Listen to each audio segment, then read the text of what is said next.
where do you stand on copper nickel mining? Can it be done safely? Do you have any confidence in that at all? And Mr. Sandman, this is your big issue. We'll start with you, sir. No, it cannot be done safely, not at this time, and even though we do not have the science for that. So I oppose that wholeheartedly because I know what it can do and what it will do.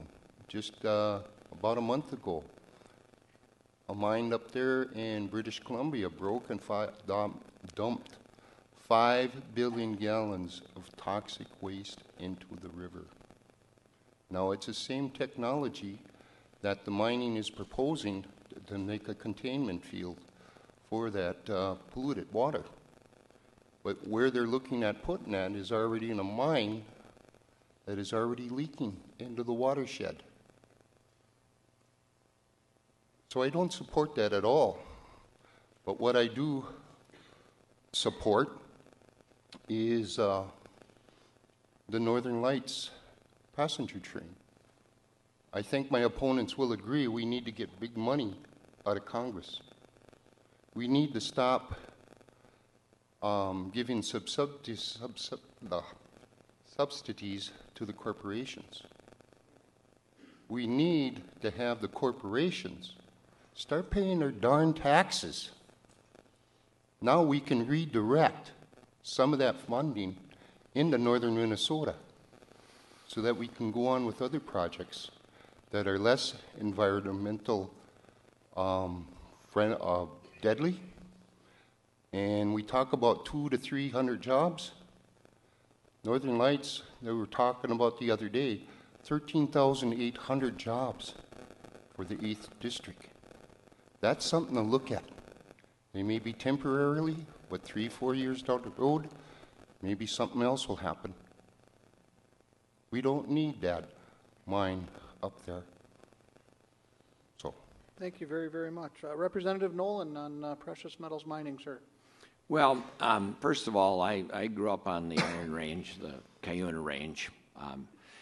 Mining is a huge part of what we do and who we are. Our economy, it's been set up here, is based on timber, taconite, tourism. Nobody enjoys the great outdoors more than we do up here. Our water, our forests, our lakes, we treasure them. That's why we live here. But I reject the argument that because something has never been done before safely, that it can't be done. There was never an internal combustion engine. There was never a catalytic converter, or there was never a scrubber on a coal-fired power plant to scrub the sulfur out of them. We didn't have the scrubbers to take all the toxic waste out of our lakes and our rivers and our streams. I submit that we now have the technology. We now have the brain power. All we have to have is the resolve and the will to do it right. And, on your right here, my opponent suggests we should do away with all these EPA regulations and onerous rules and regulations, which, by the way, have cleaned up our air and our water.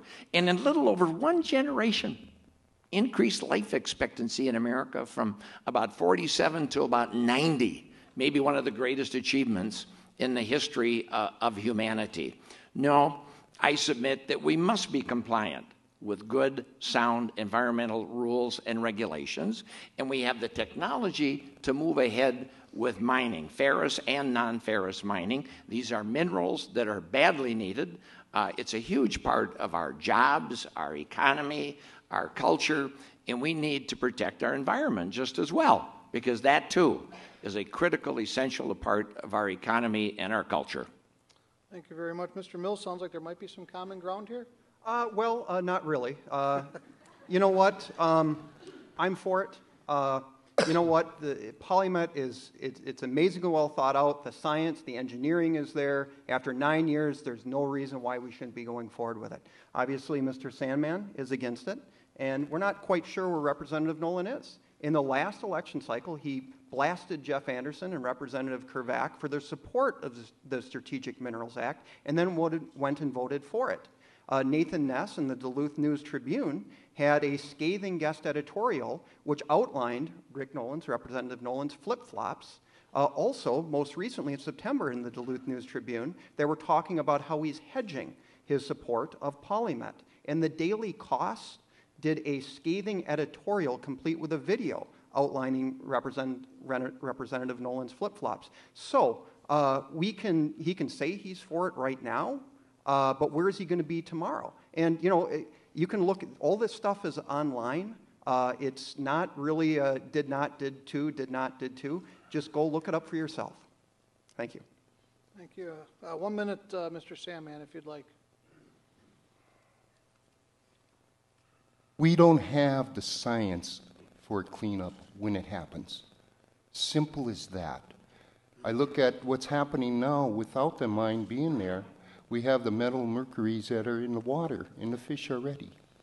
1 in 10 babies here in northern Minnesota show a higher elevation of that metal in their blood.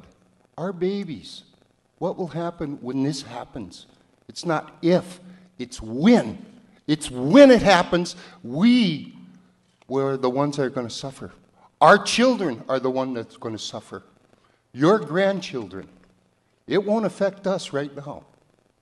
But you go down 2 generations, it will. And if their record is so great, why are all the accidents happening with this type of mining around the world? It is unsafe because we cannot take care of it when it happens. Thank you. Thank you. Congressman, 1 minute, please. Well, I do support Polymet. I have always supported Polymet. I have always supported mining, and I have always supported doing it the right way in compliance with good clean air, water, health, and safety standards. Now, obviously, you take issue with the standards and you take issue with the mining. My position has been consistent. It has been clear, and you can say that's being on both sides of the issue, and I would say, yeah, you're darn right it is. I am for mining, and I'm for doing it the right way. And with regard to the technology, Minnesota's been a leader in clean water technology. We make some of the best high-pressure pumps through companies like Water Engineering. We make some of the films that go into reverse osmosis.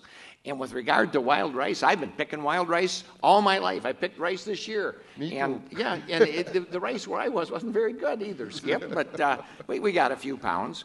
But you can take, and Polymet has said, give us your standard. You want 250 parts, 10 parts, 0 parts. We'll buy the pump, we'll buy the filtration, and we'll give you whatever standard you feel is important to protect the water and protect the rice. We have the technology, we have the know-how, we just have to have the political will.